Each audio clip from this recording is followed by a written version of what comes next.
The storm clouds rolled low over Red Creek as rancher Caleb Harlow tightened his grip on the reins. He had chased strays into the canyon before, but tonight felt different, too quiet, too cold, too still.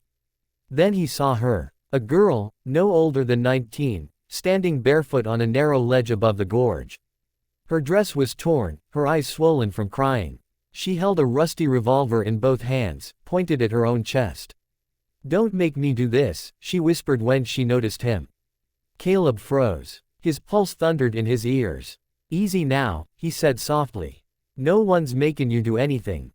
The girl shook her head. "You don't understand, they're coming. If they take me back, I'd rather end it myself."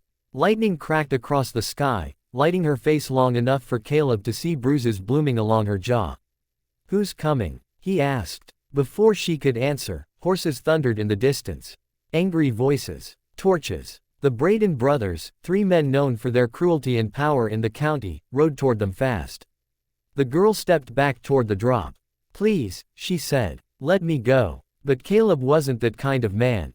He slid off his horse, raised both hands, and stepped closer.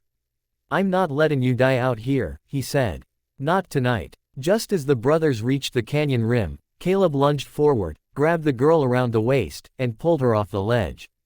She screamed and dropped the gun as he shielded her with his body. The Bradens dismounted, fury twisting their faces. "You're making a mistake, Harlow," the eldest snarled. "That girl belongs to us." Caleb stood tall, rain hitting his hat like bullets. "She doesn't belong to anyone." In that moment, the fate of the entire town shifted, and no one realized it yet. Part 2, What the rancher did next outraged the entire town.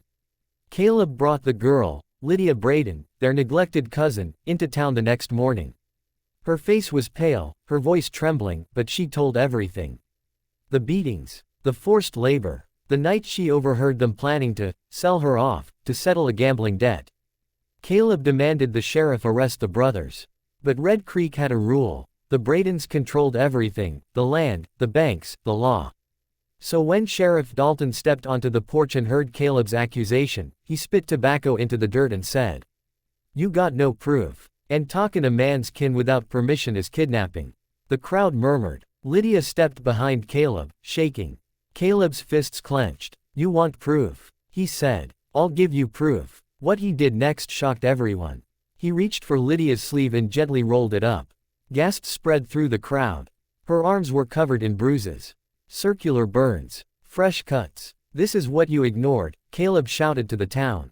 "This is what you let happen right under your noses." But instead of supporting him, the townspeople stepped back. Some whispered that he shouldn't interfere. Others said Bradens were too powerful to cross. A few even muttered that Lydia must have done something to deserve it. Caleb stared at them, all the people he'd helped over the years, all the neighbors he'd defended, and felt something inside him snap. "If none of you will stand up," he said, voice cold, "then I'll do it alone." He put Lydia on his horse, mounted up behind her, and turned toward the open plains. The sheriff shouted, "Harlow, you ride out with her, you'll be branded an outlaw." Caleb didn't look back. "I'd rather be an outlaw," he said, "than a coward." And as he rode out of Red Creek with Lydia in his arms, the town realized they had just lost the only honest man they had left. But the Bradens, they realized something far more dangerous. They had just made an enemy out of Caleb Harlow, and he was coming back for justice.